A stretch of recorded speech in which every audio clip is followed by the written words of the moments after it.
যোৱা 25 জানুৱাৰী তাৰিখে ফলাফল hills autonomous state Karbi Anglong আৰু উত্তৰ কাছাৰ জিলা তথা ৱেষ্ট কাৰ্বি আংলংলৈ 244 ক সংবিধান অট'নমাছ তথা স্বায়ত্তশাসিত ৰাজ্যৰ গঠনৰ কাৰণে সংবিধান সন্নিৱিষ্ট আছে।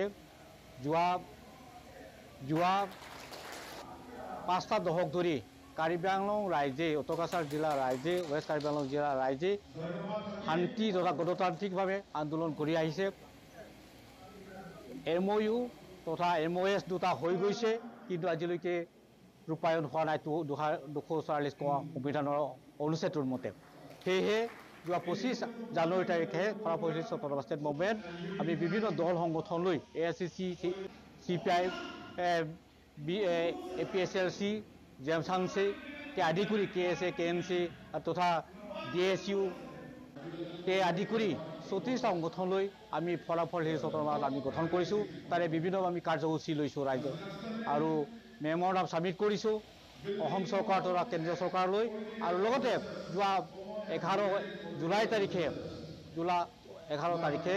অসম চৰকাৰৰ লগত তথা হিমন্ত বিশ্ব শৰ্মা চিফ মিনিষ্টাৰ নেতৃত্বত তথা আমাৰ কাৰ্বি আংলঙৰ CM ডক্টৰ তুলাৰ মহাং তেখেতসকলৰ নেতৃত্বত আমি দ্বিপাক্ষিক এটা আলোচনা হৈছে ফলাফল হিলছ অট'নমাছ ষ্টেট মুভমেণ্ট লৈ। আৰু সেই আলোচনাৰ মৰ্মে আশা দিছে আমাক 3 মাহৰ ভিতৰতে কেন্দ্ৰীয় চৰকাৰৰ লগত তথা অসম চৰকাৰৰ এটা ত্ৰিপাক্ষিক অনুষ্ঠিত হ'ব ফৰামৰ সংগঠন লৈ, কিন্তু এতিয়ালৈকে অনুষ্ঠিত হোৱা নাই। আমি আশা ৰাখিছোঁ অধিকে এইটো আলোচনা হৈ ফলপ্ৰসূ হ'ব। সেই উদ্দেশ্যলৈ আমি ৰাইজৰ মাজত এটা এৱাৰনেছ প্ৰগ্ৰেম তথা ৰাইজৰ মাজত এটা আমি এৱাৰনেছ প্ৰগ্ৰেম লৈ তথা LA ছেগমেণ্ট ৱাইজ আমি আজি অনুষ্ঠিত কৰিছোঁ। হাৰহাৰ আৰু ডিফু LA ছেগমেণ্ট লৈ আমি বলংক মাজি তথা বকলিয়াত আমি অনুষ্ঠিত কৰিছোঁ। সেয়েহে আমি ইয়াত আহ্বান কৰিছোঁ যে বিভিন্ন দল সংগঠন আমি মাতিছোঁ, নেতৃত্বসকলক আমি মাতিছোঁ, ইয়াতে ছাত্ৰ সংগঠনক আদি কৰি বিভিন্ন দল সংগঠন আমি আহ্বান কৰিছোঁ। আমি আজি উপস্থিত হৈছে, আশা ৰাখিছোঁ এই আলোচনাটো অতি তাৎপৰ্যপূৰ্ণ ডিপ ডিছকাশ্যন বুলি আমি নামাকৰণ কৰিছোঁ।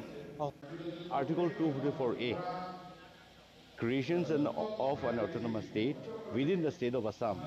Article 244A যিটো কনষ্টিটিউশ্যনত লিখা আছে সেইটো বিষয় লৈ পেলাই আজি আমি ইয়ালৈ মিটিং এটা আমি আয়োজন কৰিছোঁ। আৰু উদ্দেশ্যটো হৈছে কনষ্টিটিউশ্যনত 1969ত আমাৰ যেতিয়া নেকি মেঘালয়ত ষ্টেট দিয়া হৈছে সেই সময়তে এই 1969ত আৰ্টিকল 244 এইটো ইনচাৰ্ট কৰা হৈছে।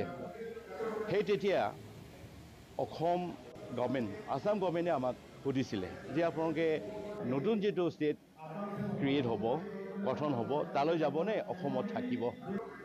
আমি কাৰ্বি ৰাইজে অসমত থাকি আমি খুব ভাল পাওঁ আৰু অসমত থাকিম বুলি আমি কৈ পেলাই যিটো নতুন ষ্টেট তেওঁলোকে গঠন কৰিছে ফৰ্ম কৰিছে তালৈ আমি যোৱা নাই, কিন্তু আমি অসমত থাকিম বুলি আমি অসমত আমি থাকি গ'লোঁ। এই তেতিয়া 1969 যেতিয়া মেঘালয় ষ্টেটটো ক্ৰিয়েট কৰা হৈছিলে।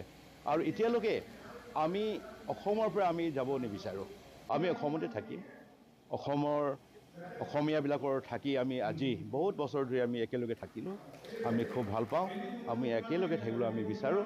এই গতিকে আমি যিটো এতিয়া বিচাৰি আছে অট'নমাছ ষ্টেট, এই অট'নমাছ ষ্টেটটো অসমৰ পৰা আমি গুচি যোৱাৰ সেইটো নহয়, কিন্তু আমি অসমতে থাকিম আৰু অসমতে এই ষ্টেটটো বনাব লাগে বুলি আমি এইটো বিচাৰি আছোঁ আৰু দাবী কৰি আছোঁ। সেইটোৱে।